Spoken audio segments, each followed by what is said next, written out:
All right. Good evening, everybody, and welcome to our 13th chat in the Fireside chat series. Today's mini title is called Conflict Resolution and Management. I'm Dr. Ewulu, as always. I'm the executive coach and author of the leadership book, Big Dreams, Making It Happen for Organizations and Teams. Thanks for joining me for this maybe 12 to 15-minute chat. And if you're not able to join us live, as always, you can watch the replay of the presentation at a more convenient time, either on LinkedIn, on YouTube, on Facebook. Today, we're going to delve into the concept of conflict, why it is inevitable, especially amongst team members, how it can be a good thing or a bad thing, the meanings of conflict resolution and conflict management, and some techniques for either resolving conflict or managing conflict. So let's start tonight with some definitions. Conflicts can be defined as disagreements between two or more parties, and they can come up professionally or personally, basically in professional or personal relationships. Now, conflicts can either be managed or resolved, depending on the complexity of the situation, the personalities of those that are involved in the conflict, and what is at stake, amongst so many other things. Now, conflicts are normally resolved through processes. However, when resolution is not possible, it can be managed through styles. Basically, if you can't eliminate it, you manage it. We're going to briefly review one conflict resolution process. Bear in mind that there are several processes out there. So we're going to review one conflict resolution process and then 5 conflict management styles. The conflict resolution process we're going to be reviewing today is called the PCRM model, which is an acronym for the personal conflict resolution model. Now, the process involves parties encouraging positive relationships and handling negative emotions by going through a prescribed sequence. Let me share that sequence with you.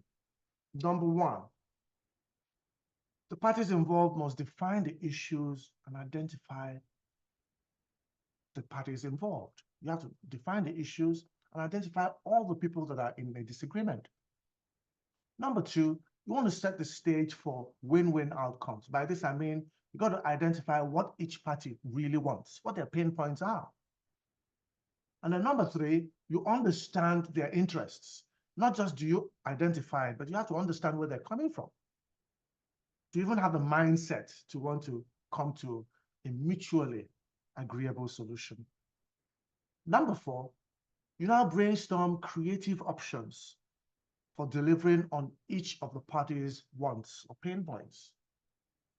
Number 5, you want to combine the identified options into win-win solutions. So you're going to have several options, but you want to find a plethora of those that you can combine so it can meet the needs of the majority of the parties involved. And then finally, you got to formalize the agreement. An agreement does not mean anything if it's not formalized. It's not put in writing and signed, and everybody understands that they've agreed on this. This is what has to be done. These are the outcomes that are expected. Now, this model does advocate issues to be transparently identified by the parties in the conflict. You want to also divulge what will be wins for each of the parties. You want to know exactly what constitutes a win for each party. And then you want to generate options that will enable those wins to happen. And then sometimes you might need to meld several options into a workable solution. And of course, finally, as I said earlier, you want to put the agreement in writing. So let me just give you a brief pictorial of what the flowchart looks like. for the PCRM model. As you can see on that flow chart, there's a diagnosis of a problem, defining issues, identifying conflict. Once that is done, you move on to setting the stage for a win-win, understanding each party's interests, brainstorming and generating alternatives. That's number 4. Number 5, combining those options into win-win solutions. Number 6, taking a decision, formalizing the agreement, signing it for everybody to understand and say, we all agree on this. And then number 8, you got to plan your work and then work your plan. You implement the decisions. If you spend all your time planning and you don't implement, you haven't really done anything. So number 8 is very, very important as we go forwards. So let's look at some conflict management styles. Now, conflict management aims to mitigate disagreements. Most times, they may not completely erase those disagreements. So, avoidance, competition, accommodation, compromise, and collaboration are the 5 methods for managing conflict. Let's briefly review each style of conflict management. Avoidance. Avoidance occurs when one or all parties involved in a conflict situation decide to ignore the contending issues and pretend that nothing is amiss.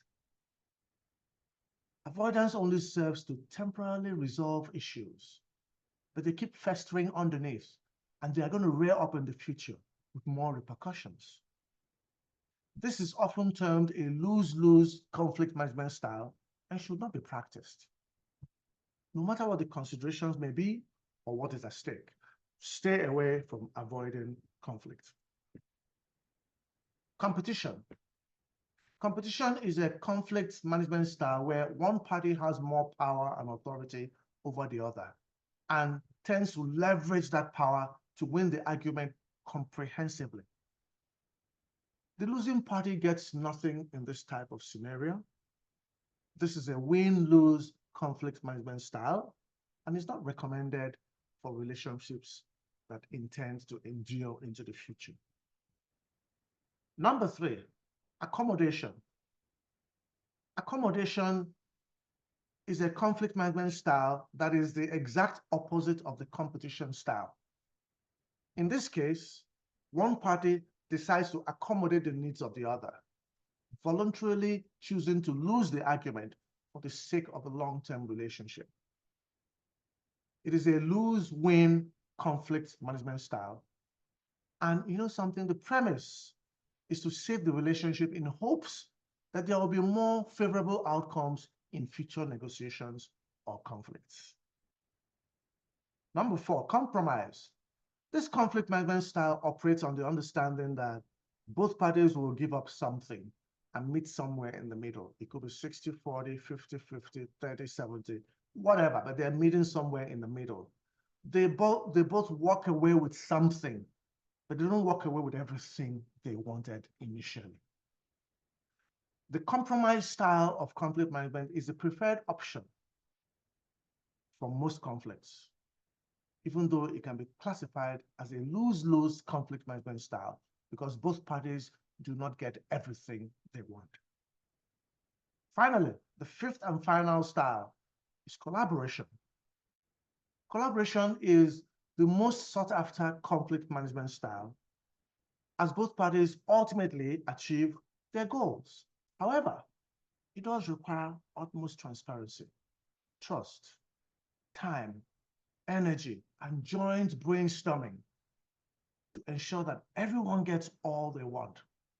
It is the only win-win conflict management style. So, what am I saying now? Regardless of the type of conflict we face, we can either resolve them through the PCRM model or manage them so team members can work together more cohesively and productively. In the last few minutes, 10 minutes or so, we've reviewed the PCRM conflict resolution model and the collaboration, accommodation, competition, compromise, and avoidance styles of conflict management.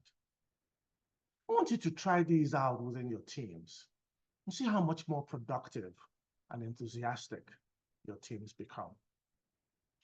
Okay, now it's time for me again to say cheers, my friends. My time's up. But before I go, I want to encourage us to embrace conflict and not ignore it. Do not be afraid of calling out disagreements. Okay? Your people should know that problem identification is the very first step to problem solution.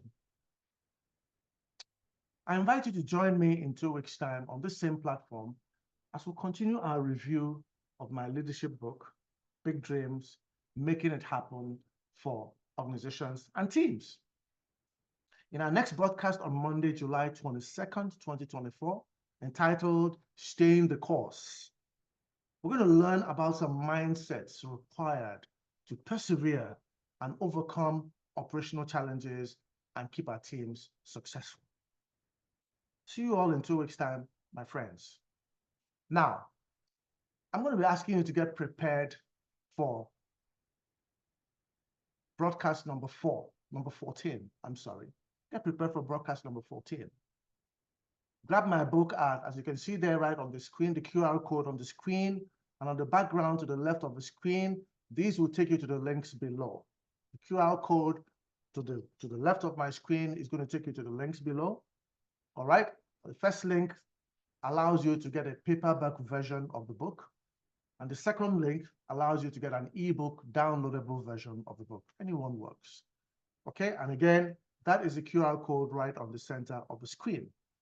You want to discuss a little bit more, have a one-on-one with me to talk about whatever operational issues, professional issues, corporate issues that your company might have, or that you as an individual professional might have, either climbing through the glass ceiling or making productive decisions, the best decisions in your organization. Book an appointment with me for 30 minutes. It's a free appointment. Just go to that link there, calendly.com, KD-leadership/30 minutes, and book an appointment. I also have 2 major programs that we offer. The CTP is called our Corporate Turnaround Program Initiative, and these are the details there. The link right there at the bottom of the screen will take you to our website where it describes what this does. But basically, we work on turning around the fortunes of the organization or enhancing the growth, scaling up your organization. Whatever it is that you want to do, we'll be able to sit down with you and your team and work it out. The second and final link there is our annual coaching subscription. Instead of picking 1 or 2 programs here and there, you want to take a subscription for a whole year and throw your problems to us as they come over a period of 1 year. So I think that is the most cost-effective program that you can deal with us, because we have a lot of coaches who can work with you in different aspects, whether you're talking about strategy, you're talking about leadership, project management, team dynamics, doing more with less, okay, sustaining productivity, whatever the case may be, you'll be able to get that done over a 1-year period, regardless of what your pain points are. All right. Having said that, you can also connect with me on LinkedIn to receive notifications about these fireside chats. We have about 6 more of them scheduled every other Monday until sometime in August 2024, when, of course, my book would have come to an end, because we're getting to the end of the book now. Have a focused, successful, and satisfying 2 weeks. And I'll see you again at our 14th broadcast on Monday, July 22nd, 2024 at 7:30 p.m. Eastern. Again, this is Dr. KD Ewulu. I'm asking that you identify conflict and disagreements within your teams, call them out, leverage the models and styles we reviewed earlier to bring lasting solutions to all squabbling parties, okay? Cheers. Take care. See you again in about 2 weeks. Bye for now.